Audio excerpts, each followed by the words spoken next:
Não existe nada mais importante que a educação de nossos filhos.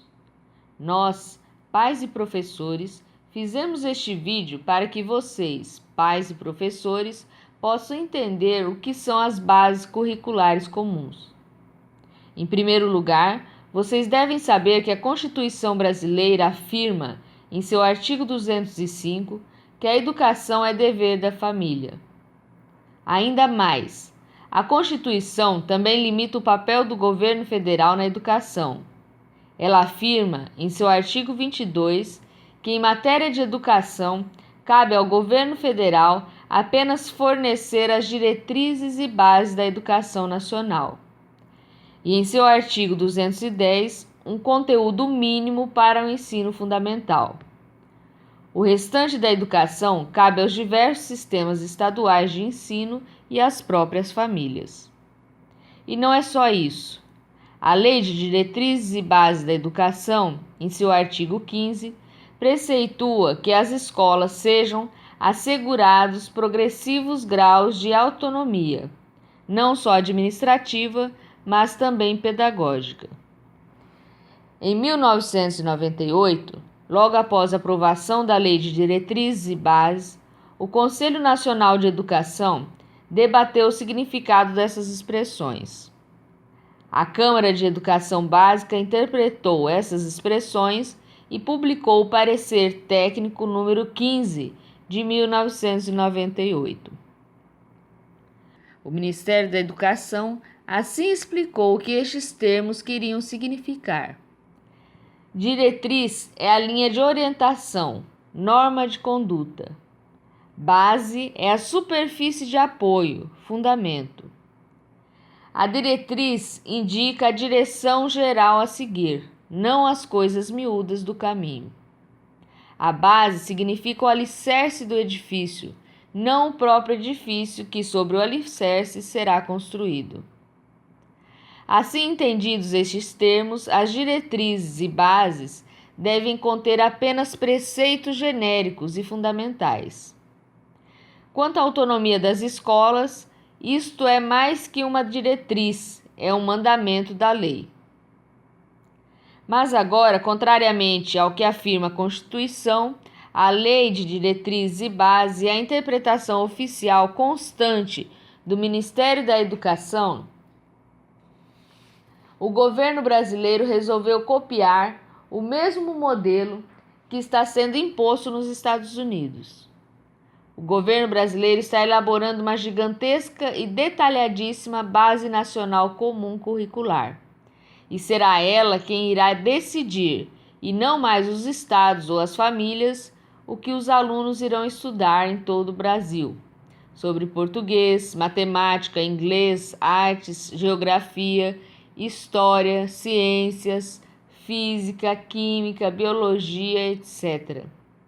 Em suma, sobre todas as matérias que compõem o miolo do currículo tradicional. Com a colaboração do Banco Mundial, essa centralização da educação no Brasil iniciou-se, ainda timidamente, durante o governo do presidente Fernando Henrique Cardoso. Mas o próprio ministro da Educação da época, Paulo Renato Souza, que havia imaginado um projeto semelhante às atuais bases nacionais curriculares comuns, impediu seu prosseguimento, declarando que a iniciativa seria inconstitucional. Uma das consequências dessa centralização inconstitucional da educação será o irrefreável caráter doutrinário e ideológico que a educação inevitavelmente passará a ter. Como exemplo dessa ideologização, além de diversos outros conteúdos, a terceira versão das bases, que será aprovada em novembro deste ano de 2017, está recheada de ideologia de gênero. A ideologia de gênero já havia sido rejeitada pelo Senado e pela Câmara, quando em 2014 foi votado o Plano Nacional de Educação.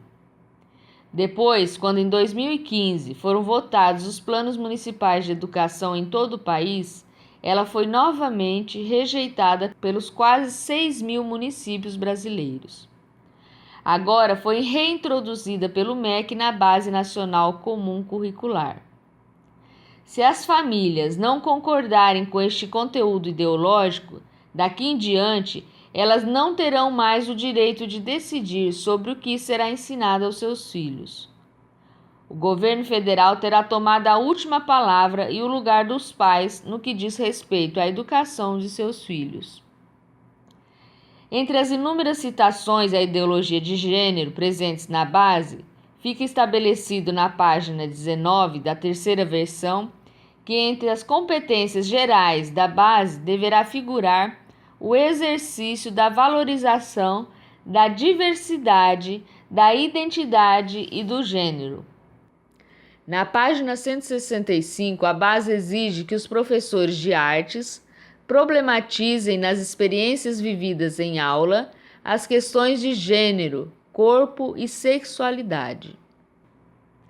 Na área de ciências humanas, a base afirma na página 305 que a diversidade de gênero deverá ganhar especial destaque e na página 351 que o professor de História deverá, ao apresentar sua matéria, destacar as temáticas voltadas às questões de gênero.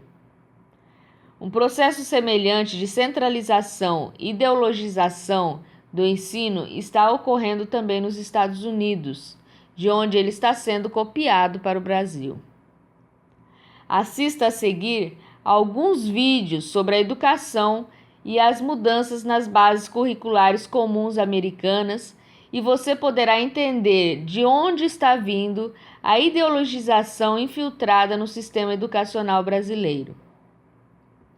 Clique no link e assista. Lembre-se, não existe nada mais importante que a educação de nossos filhos.